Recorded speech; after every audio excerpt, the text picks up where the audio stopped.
नमस्कार दोस्तों, स्वागत है आपका मेरे YouTube channel RD vastu and astro solution में। आज हम एक विशेष विषय पर बात करने जा रहे हैं जिसका नाम है कालसर्प। कालसर्प दोष कुंडली में कब होता है, अर्थात कुंडली में जब भी राहु और केतु के बीच सभी ग्रह आ जाते हैं तो कालसर्प दोष का निर्माण होता है। यदि यह ग्रह पूर्वार्ध में कुंडली के आते हैं तो उस व्यक्ति का पूर्वार्ध अर्थात बचपन, किशोरावस्था बहुत अच्छी व्यतीत होती है। किसी प्रकार के कोई कष्ट उसमें नहीं आते हैं। यही योग यदि उत्तरार्ध में कुंडली में होता है तो उसका बचपन अच्छा नहीं व्यतीत होता है, बचपन में थोड़ा परेशानियां रहती हैं और उत्तरार्ध का जीवन उसका काफी अच्छा व्यतीत होता है। समय समय पर जो परेशानी आती हैं वो राहु और केतु के गोचर में आती हैं। जब भी राहु और केतु का गोचर आएगा, अगर वह अच्छी दिशा में नहीं है राहु केतु की स्थिति, तो जीवन में संकट आते हैं। कालसर्प दोष जिस व्यक्ति की कुंडली में होता है वह विशेष रूप से इस नए जीवन में परमेश्वर की कृपा से आता है और विशेष कार्य को संपन्न करता है। किसी विशेष उद्देश्य के लिए उसका यह जीवन परमेश्वर देता है और उसका पूर्व पिछले जन्म का कुछ कार्य शेष होता है जो इस जन्म में उसको पूरा करना होता है।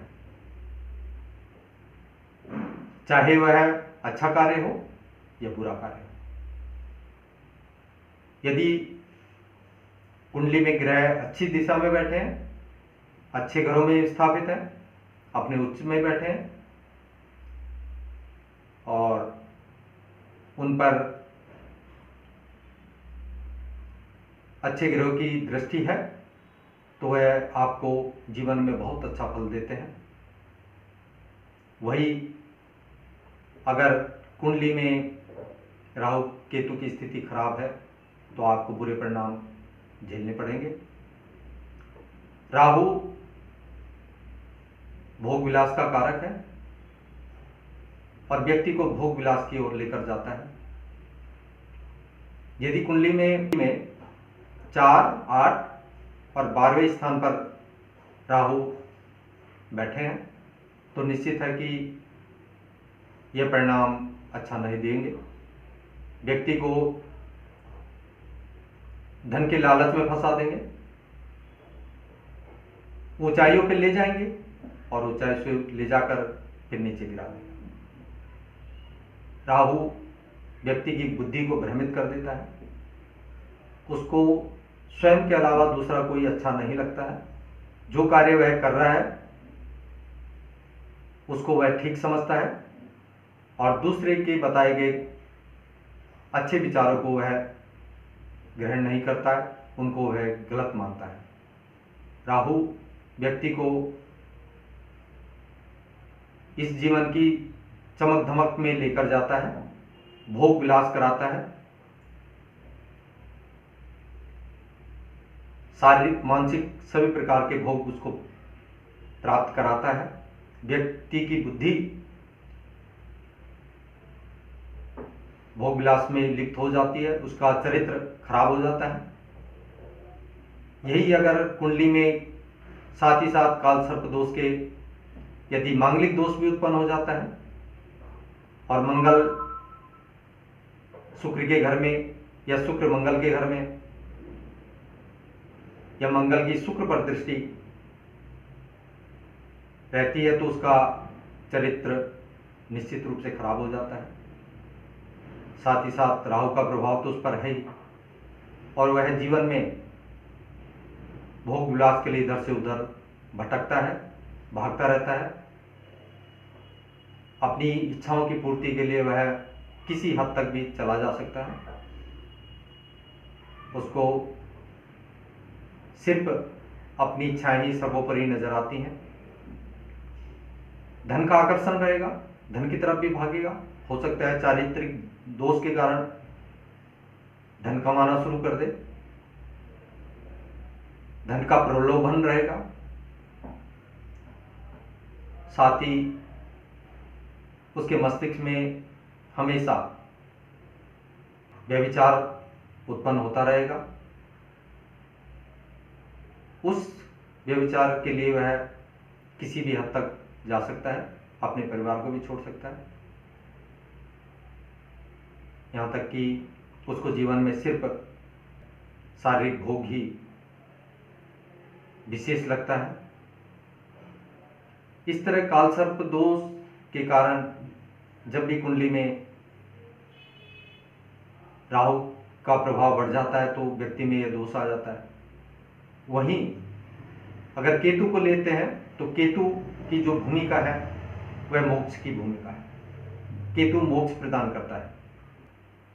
जब राहु उसको ऊंचाइयों पर लाकर नीचे छोड़ देता है और वह नीचे गिर जाता है ऊंचाइयों से, तो उसको अपनी स्थिति का आभास होता है कि मैंने गलत कर्म किए, इसलिए मुझे आज यह दंडित स्वरूप नीचे आना पड़ा है। तो केतु एक अच्छा ग्रह है। वहीं पर राहु की स्थिति हमेशा दुविधा कारक है। व्यक्ति को जब वह आकाश की ऊंचाइयों पर हो और राहु का उसमें कालसर्प दोष स्थित हो तो कभी भी सतर्क रहना चाहिए कि कब वह वापस जमीन पर आ जाए। इसका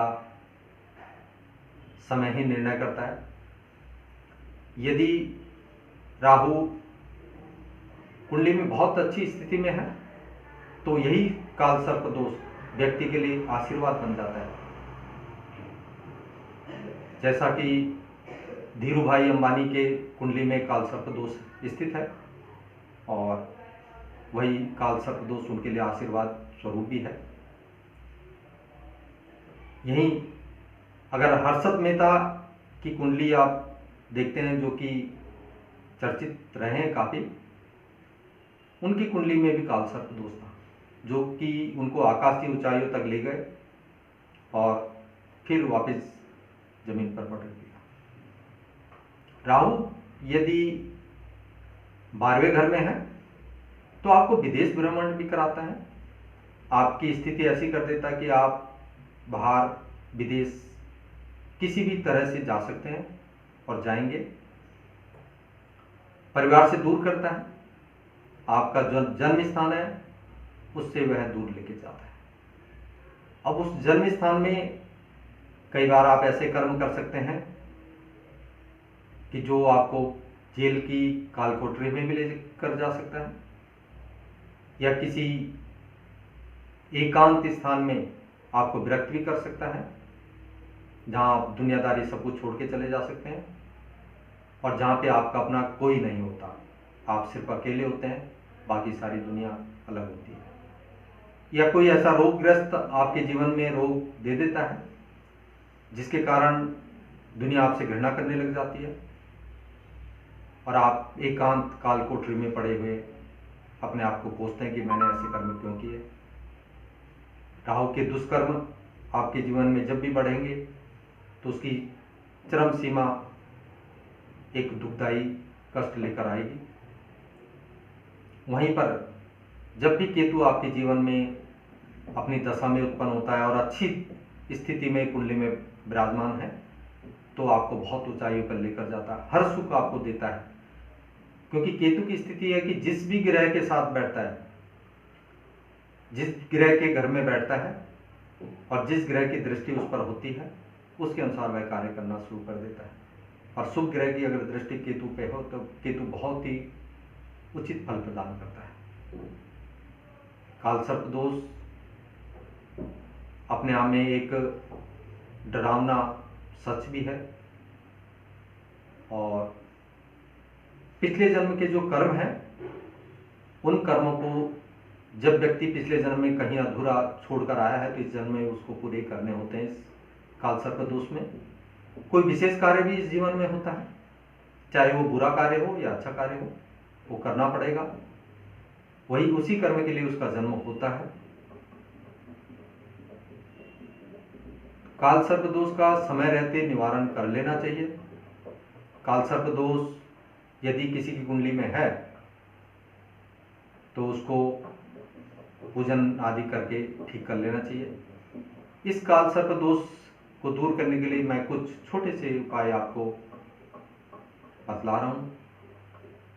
आप उसको अपने जीवन में उतारिए और अपने जीवन के काल सर्प दोष से मुक्त होइए।